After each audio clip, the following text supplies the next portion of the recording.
নমস্কার বন্ধুরা, কেমন আছো তোমরা? সবাইকে গুড মর্নিং জানিয়ে আমার আরও একটি নতুন ব্লগে তোমাদেরকে স্বাগত জানাচ্ছি। তো আমি হচ্ছি মানসী, আর আমার আজকের ব্লগটি অবশ্যই তোমাদের খুব ভাল লাগবে। তো চলো শুরু করি।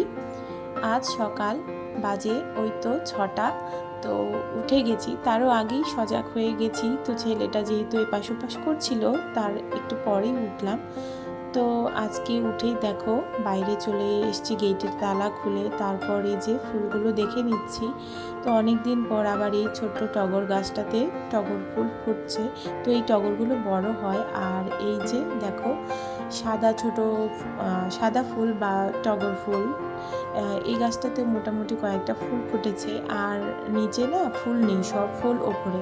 তো এখন দেখছি আবার নতুন করে কুড়ি জমছে আর ফুল ফুটছে। তো মামনি তো রোজ ফুল তুলে পুজো দেয়, আর আজকে আমি পুজো দেব, তাই দেখো ফুলগুলো তুলে নিয়েছি। আর মামনি বেশি ফুল তুলতে পারে না, যেহেতু মামনি নাগাল পায় না। তো চান টান করে কিন্তু ঘরের দৌড়টা মুছে আমি পুজো দিতে চলে আসলাম। আর পুজোটা দেওয়া শেষ, এবার আরতি করে ঠাকুরকে নিবেদন করে নিচ্ছি। তো সকালবেলা পুজোটা হয়ে গেলে কিন্তু কাজের অর্ধেকটাই প্রায় হয়ে যায় মনে হয়। তো সকালবেলা পুজোটা শুরু করেই কিন্তু আমি আজকের দিনটা শুরু করছি। তো আমাদের রাধা গোবিন্দ খুবই জাগ্রত। তো রাধা গোবিন্দের পুজো হয়, আর সাথে তো জগন্নাথ, গোপাল, তারপর নৃসিংহদেবের ফটোও আছে, আর মহাদেবের ফটো, গুরুদেবের ফটো, বাবা লোকনাথ, এগুলো আছে। তো আমাদের ঘরে আর আলাদা করে মা লক্ষ্মীর ঘট বসানো হয় না। তো যে দেখো আরতি করে নিচ্ছি। তো আমি আমার শাশুড়ির মতো করেই পুজোটা করে নিই।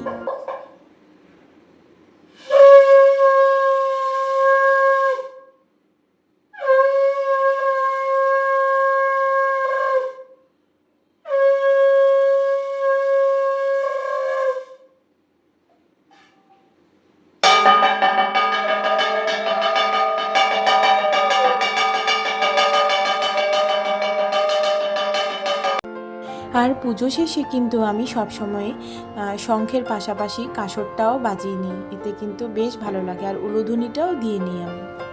এবার কিন্তু ঠাকুরকে আমি নিবেদন দিয়ে ঘরের দোরটা বন্ধ করে দেব। তো গোবিন্দকে কিন্তু বাঁ সাইডে রেখে প্রণাম করতে হয়, তো আমিও তাই করলাম। আজকে ভগবানকে অন্য শুকনো যে খই আর হচ্ছে ফলের মধ্যে আম আর মিষ্টি দিয়েছি। তো সকালবেলা চলে এসেছি রান্নাঘরে। দেখো কালকে যে কেটে রেখেছিলাম শুক্তোর জন্যে সবজি, সেটা আছে। আর এই যে এদিকে ডাল সেদ্ধ হয়ে গেছে, ডালের ফোড়নটা দিয়ে নিচ্ছি, পেঁয়াজ ফোড়ন, মুসুর ডাল। আর ভাতটা ওইদিকে বসিয়েছি বড় হাঁড়িতে, কারণ আজকে সকালে এসে ভাসুর খেয়ে বাড়ি থেকে খেয়ে তারপর অফিস যাবে, যেহেতু আমার যা আসেনি, তার ফ্ল্যাটে আর কি আসেনি, বাপের বাড়িতেই আছে। তো 2-3 দিন পর আসবে।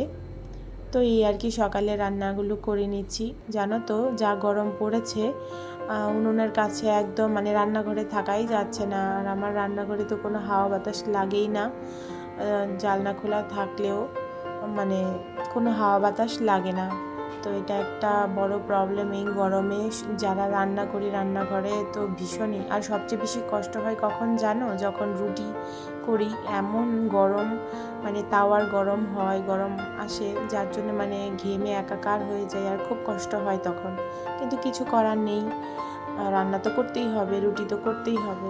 তো ওই যে ভাতটাও হয়ে গেছে, ভাতটাও এবার মাঠটা ঝরিয়ে নিচ্ছি। আর এদিকে কিন্তু আমি বসে বসে ভেন্ডিগুলো ধুয়ে ভেন্ডিগুলো কেটে নিয়েছিলাম। এর আগে প্রথমে চা হয়ে গেছিলো। তো চাটা আমার শ্বশুরমশাই করে ফেলেছিল, যেহেতু সবাই উঠে গেছিলো। তো আমারটা ফ্লাক্সে রেখে দিয়েছিল, আমি চাটা ফ্লাক্স থেকেই খেয়ে নিয়েছিলাম।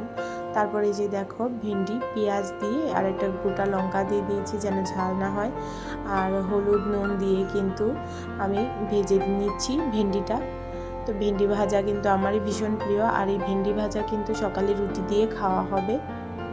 তো দেখো এদিকে আবার রুটি বেলে নিচ্ছি। তো রুটিটা একদমই ভালো হচ্ছিল না, কারণ রেশনের আটা ছিল, আর রেশনের আটা কিন্তু একদমই ভালো, অনেক মোটা আর কেমন জানি কালারটা। তো এই প্রথম এনেছে, আমিও প্রথম করছি। তো কিছুটা আটা মেখেছিলাম, সেটাই আর কি আগের দিনেরটা রয়েছিল, সেটাই আমি করে নিচ্ছি। আর ঘরে আজকে নতুন আটা এনেছে রাতের বেলা, তো আর সেটা করা হয়নি, তো পরের দিন করব। তো ওই যে দেখো এবার শুক্তোটা করে নিচ্ছি। শুক্তোটা এখানে আদা, তারপর হচ্ছে রাঁধুনি, তারপর তেজপাতা, তারপর হচ্ছে মেথি ফোড়ন দিয়ে শুক্তোটা করে নিচ্ছি। একটু মিষ্টি মিষ্টি হবে, ভীষণই ভালো হয়েছিল খেতে। এবার নামিয়ে নেব। আর এখানে আমার হাজব্যান্ড বাজার থেকে নিয়ে এসছে এই যে গুলে মাছ, পেঁয়াজ দিয়ে করব, আর কাতলা মাছ, আর এই যে তেলাপিয়া মাছ। তো এগুলি ছিল আজকের বাজার। আর দুপুরে শুধু রান্না করব হচ্ছে গুলে মাছ। তারপর রান্নাবান্না খাওয়া দাওয়া সমস্ত সেরে ঘরে এলাম, ঘর গুছিয়ে টুছিয়ে ছেলেকে স্নান টান করিয়ে খাইয়ে দাইয়ে দুপুরে খাওয়া সেরে এই যে ছেলেকে ঘুম পাড়িয়ে দিয়েছি। ও প্রতিদিন বিকেলে ঘুমায়, মানে দুপুরের পর খাওয়ার পর। আর সবচেয়ে বড় কথা কি জানো, ও ঘুমিয়ে থাকলে সারা বাড়ি একদম নীরব নিস্তব্ধ হয়ে যায়।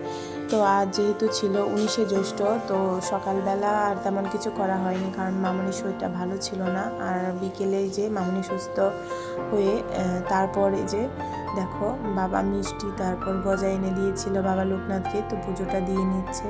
আর এদিকে রাত্রেবেলা আমি তেলাপিয়া মাছটা ভেজে নিচ্ছিলাম রাতের ডিনারের জন্যে। আর হচ্ছে আলুর চোখা খাবে, তো এই যে দেখো ভেজে নামিয়েছি, এবার মেখে নেব। তো কারা কারা পছন্দ করো আলুর চোখা কমেন্টে কিন্তু জানিও, ভীষণ খেতে ভালো লাগে। তো ব্লগটা আর বেশি দূর নেব না। তো তোমাদের যদি ভালো লেগে থাকে অবশ্যই আমার পাশে থেকে যেও, আমার চ্যানেলটি সাবস্ক্রাইব করে অবশ্যই বন্ধু হয়ে আমার পাশে থেকে আমাকে সাপোর্ট করো। তো সবাই ভালো থেকো, সুস্থ থেকো, টাটা।